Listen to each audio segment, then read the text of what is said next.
Hello friends, मैं doctor Komal बहल।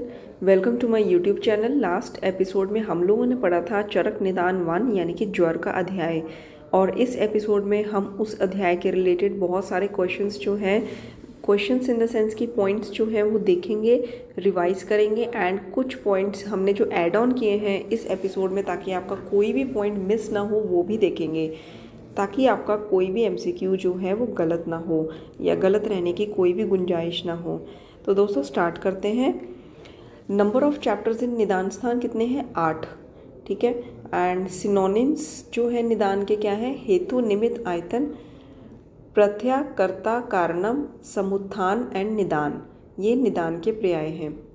निदान जो है वो 3 प्रकार का होता है, ये भी मैंने आप सबको बताया था। साथ में इंद्रियार्थ संयोग, प्रज्ञापराध एंड परिणाम। रोग जो है वो 3 प्रकार के होते हैं, सौम्य, आग्नेय एंड वायव्यम। ये शारीरिक रोग है। एंड जो मानसिक रोग है वो 2 प्रकार के होते हैं, ये मैंने आपको बताया था, राजसिक एंड तामस। ठीक है। एंड नेक्स्ट इज जो व्याधि है उसके पर्याय क्या हैं? व्याधि के पर्याय आ जाते हैं आम्य, गत, आतंक, यक्ष्मा, ज्वर, विकार, रोगम। ठीक है। आम्य, गत, आतंक, यक्ष्मा, ज्वर, विकार, रोग। और जो रोग है उसके पर्याय क्या आ जाते हैं? जो ज्वर है उसके पर्याय क्या आ जाते हैं? इसमें से अगर हम आम्य, गत और यक्ष्मा निकाल दें तो रोग, ज्वर, विकार, आतंक ये ज्वर के पर्याय हैं। इसमें व्याधि भी ज्वर का पर्याय है। रोग जननम जो है वो कितने प्रकार के होते हैं? निदान पंचक, इसको रोग जननम भी बोला गया है। इसमें जो है निदान है, पूर्व रूप है, रूप, उपशय एंड संप्राप्ति। दिस इज निदान पंचक। ठीक है। लक्षण को क्या क्या बोलते हैं? लिंग बोलते हैं, आकृति बोलते हैं, लक्षणम बोलते हैं, चिन्ह, संस्थान एंड व्यंजन एंड रूपम। ये लक्षण कह लो चाहे रूप कह लो, इसका पर्याय है। ठीक है। हेतु विपरीत औषधम इस शीत कफत ज्वर में शुंठी का प्रयोग करना। हेतु विपरीत आहार इस मांस, रस और भात का प्रयोग करना। एंड हेतु विपरीत विहार इस दिवा स्वप्न में कफ दोष जब प्रकोपित हो जाता है तो रात्रि जागरण करना। व्याधि विपरीत औषध अनाहार क्या है? व्याधि विपरीत औषधम इस अतिसार में स्तंभनार्थ औषधि जैसे पाठा आदि का प्रयोग करना। व्याधि विपरीत आहार इस अतिसार में मसूर आदि दाल का प्रयोग करना। एंड व्याधि विपरीत विहार इस उदावर्त में प्रवाहन करना। हेतु व्याधि विपरीत औषध क्या है?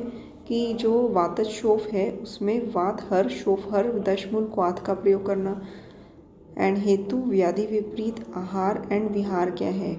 आहार इस जो वात कफज ग्रहणी है उसमें तक्र का प्रयोग करना। ठीक है। एंड शीत ज्वर में उष्ण ज्वरग्नि यवागु का प्रयोग करना। दैट इज हेतु व्याधि विपरीत आहार। एंड हेतु व्याधि विपरीत विहार इज स्निग्ध आहार करना, दिवा स्वप्न करना। जैसे तंद्रा का व्याधि उत्पत्ति हो जाती है तो रात्रि जागरण उसकी चिकित्सा या उसका उपाय है। दैट इज हेतु व्याधि विपरीत विहार। ठीक है, इस रात्रि जागरण। एंड देन नेक्स्ट इज हेतु विपरीत अर्थकारी औषध क्या है? कि पित्तज जो फोड़ा है उसमें उष्ण उपनाह का प्रयोग करना। हेतु विपरीत अन्न, हेतु विपरीत अर्थात अन्न क्या है? पित्तज ज्वर में विधा अन्न का प्रयोग करना। एंड हेतु विपरीत अर्थकारी विहार क्या है? वात उन्माद में भय दर्शन। ठीक है। एंड व्याधि विपरीत कार्य औषध क्या है? छर्दी में वमन करवाना, मदन फल का प्रयोग करवाना छर्दी में वमन के लिए। व्याधि विपरीत अर्थकारी अन्न क्या है? अतिसार में दूध से यानी कि शीत से अतिसार मतलब विरेचन करवाना।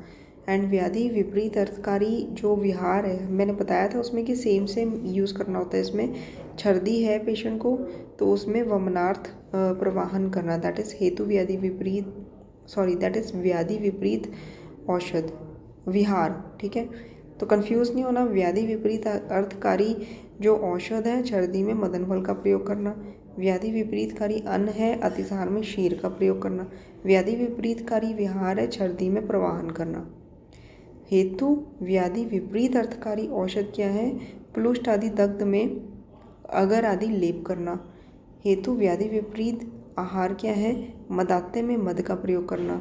हेतु व्याधि विपरीत विहार क्या है? व्यायाम में बहुत ज़्यादा अगर व्यायाम किया है तो उसमें और ज़्यादा व्यायाम करवाना। ये मैंने आपको बताया था कि बहुत ज़्यादा व्यायाम किया है तो उसमें समूढ़ वात उत्पन्न हो जाता है पेशेंट में, तो जल में और ज़्यादा तैरने के लिए कहना, जल में तैरने का व्यायाम करना। तो ये था हेतु व्याधि विपरीत अर्थकारी विहार। ठीक है, मैंने लास्ट एपिसोड में अगर आप देखेंगे तो इसका टेबल की एक पिक्चर भी दी हुई है ताकि आपको कोई कन्फ्यूजन ना हो। अगर आपने लास्ट एपिसोड देखा है इसका तो आप ये पॉइंट्स एकदम से आपके माइंड में आ जाएंगे। इसके बाद है संप्राप्ति। देखिए संप्राप्ति जो है वो है, उसको सिनोनिम्स क्या है? जातीय नगति। एंड इसके टाइप्स क्या है? संख्या, प्राधान्य, विधि, विकल्प, बल, काल। ठीक है, तो संख्या मतलब कि किसी भी रोग की संख्या, जैसे कि अष्टोज्वर, 5 प्रकार के गुल्म, 7 प्रकार के कुष्ठ। प्राधान्य संप्राप्ति, किसी भी जो रोग है वो स्वतंत्र है कि प्रतंत्र है तो उसका पता करना। ठीक है, किसी भी रोग का तरतम भेद।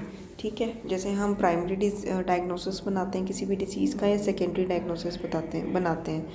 एंड विधि संप्राप्ति इज, अगर जैसे किसी रोग का कोई भेद है, जैसे 2 भेद है व्याधि के, वो है संख्या संप्राप्ति। लेकिन 2 भेद कौन से? निज या आगंतुज, ये है विधि संप्राप्ति। विकल्प संप्राप्ति मतलब कि किसी भी रोग की अंशांश कल्पना, जैसे कि कोई वातज रोग है तो हमें ये पता है कि दोष वायु है, लेकिन वायु का कौन सा जो गुण है वो प्रकोपित हुआ है। शीत गुण प्रकोपित हुआ है तो हम उष्ण औषध देंगे, चल गुण प्रकोपित हुआ है या फिर रुक्ष गुण प्रकोपित हुआ है, कितने अंशों में वायु प्रकोपित हुआ है, वो अंशांश कल्पना इस विकल्प संप्राप्ति। बल संप्राप्ति मतलब कि रोग जो है वो कितना सिवियर है, सिवियरिटी ऑफ डिजीज़ देखते हैं। एंड इसके बाद है काल। ये काल संप्राप्ति मतलब कि जैसे उन्माद है, उसका जो एपिसोड होता है सीजर का वो इवनिंग में आता है, दैट इज़ काल संप्राप्ति। एंड ज्वर जो है वो 8 प्रकार का होता है। वात पित्त कफ 3 दोष हो गए, वात पित्त, वात कफ पित्त एंड सन्निपातजन अगंतुज।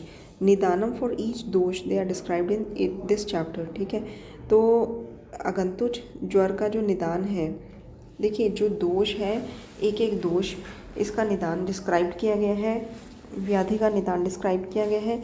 तो ज्वर के प्रकार, जो शीत अभिप्राय है एंड उष्ण अभिप्राय से ज्वर के 2 प्रकार हो जाते हैं। ज्वर का जो स्वरूप है वो है संताप। 2 प्रकार के ज्वर, द्विविधा ज्वरा, वो कौन कौन से होते हैं? निज, अगंतुज। एक दोषज एंड मिश्र दोषज, सौम्य, आग्नेय, अंतर्वेगम एंड बहिर्वेगम, प्राकृतिक, विकृतिक, साध्यम, असाध्यम, मृदु, दारुण। इस तरह से ये 2 प्रकार के जो ज्वर होते हैं इनकी इतनी सारी कैटेगरीज होती हैं। त्रिविध ज्वरम कौन से हैं? वातज, पित्तज एंड कफज। चतुर्विध ज्वरम है वातज, पित्तज, कफज एंड सन्निपातज। इसके अलावा चतुर्विध ज्वर कौन से होते हैं? साध्य, असाध्य, मृदु एंड दारुण। पंचविध ज्वर कौन से होते हैं? वात, पित्त, कफ एंड द्वंद्वज ज्वरम एंड त्रिदोषजम ज्वर। ठीक है, ये है पंचविध। इसके अलावा पंचविध और कौन से होते हैं? सततम, संततम एंड अन्यद्यु, तृतीयक एंड चतुर्थकम। एंड सप्तविध ज्वर कौन से होते हैं? जो धातुगत ज्वर होते हैं 7, ठीक है, वो। एंड नेक्स्ट इज वात, पित्त, कफ, वात, पित्त, वात, कफ, पित्त एंड सन्निपातिज। और ज्वर जो अलग अलग जानवरों में होते हैं वो किस प्रकार, किस नाम से जाने जाते हैं, ये एक्स्ट्रा पॉइंट्स है दोस्तों। हम लोग कोशिश कर रहे हैं कि आपका एक भी पॉइंट मिस ना हो। ज्वर जो हस्ती में है उसको पाकाल बोलते हैं, जो वाजी में है उसको अभिताप बोलते हैं। ज्वर जो गाँव में, मतलब जो काँव में होता है, गो में होता है, दैट इज़ ईश्वरम। एंड ज्वर इन अजा एंड आवी, दैट इज़ प्रलापम। ज्वर इन मनुष्य ज्वर ही कहलाता है। एंड ज्वर इन कराभा, उसको आलसम भी बोलते हैं। एंड ज्वर माहिश में जो होता है वो हरिद्रम बोलते हैं। ज्वर जो मृग में होता है वो मृगरोगम बोलते हैं। पक्षी में जो ज्वर होता है उसको अभिकतम बोलते हैं। एंड मत्स्य में जो ज्वर होता है वो इंद्रमद कहलाता है। एंड ज्वर इन व्याल, उसको अक्षिकम बोलते हैं। एंड ज्वर इन गनम, गनम में ज्वर जो होता है दैट इज़ पक्षापातम। ठीक है। मनुष्य में तो ज्वर ज्वर ही है, हस्ती में पाकाल, वाजी में अभिताप है, माहिष में हरिद्रम है, गौ में ईश्वरम, अजा और आवी, भेड़ बकरी में प्रलापम है, एंड करभ में अलसम, एंड मत्स्य में इसको इंद्रमद भी बोलते हैं, पक्षी में अभिखातम, व्याल में अक्षिकम। ठीक है। एंड ट्रीटमेंट जो है वो ज्वर के पूर्व रूप का ट्रीटमेंट कैसे होता है, उपवास से। एंड जीर्ण ज्वर का ट्रीटमेंट कैसे होता है, घृत पान से। एंड जो घृत का पान हम जीर्ण ज्वर में क्यों करते हैं, क्योंकि घृत जो होता है उसमें स्निग्ध गुण होता है जिससे वो वातहर होता है, शीत वीर्यम के कारण पित्तहर होता है, एंड संस्कार अनुवर्तित गुण के कारण वो कफहर होता है, संस्कृत के कारण वो कफहरम होता है। एंड घृत ही एक ऐसा सर्वश्रेष्ठ द्रव्य है जिसमें संस्कार अनुवर्तन का गुण है, मतलब कि जो जिस औषध के साथ प्रयोग किया जाता है उस औषध के गुण उसमें आ जाते हैं। ठीक है। तो ये था दोस्तों हमारा episode most important points of Charak निदानसन चैप्टर 1 ज्वर। आई होप आपको ये यूज़फुल लगा हो, एंड प्लीज़ इसे बार बार सुनिए, इसमें हमने इम्पॉर्टेंट पॉइंट्स कवर करे हैं। एंड अगर ये चैप्टर आपको फुल कंप्लीट करना है तो इससे पहले वाला एपिसोड ज़रूर सुनिए। एंड मिलते हैं अपने नेक्स्ट एपिसोड रक्त पित्त निदानम में। Thank you so much.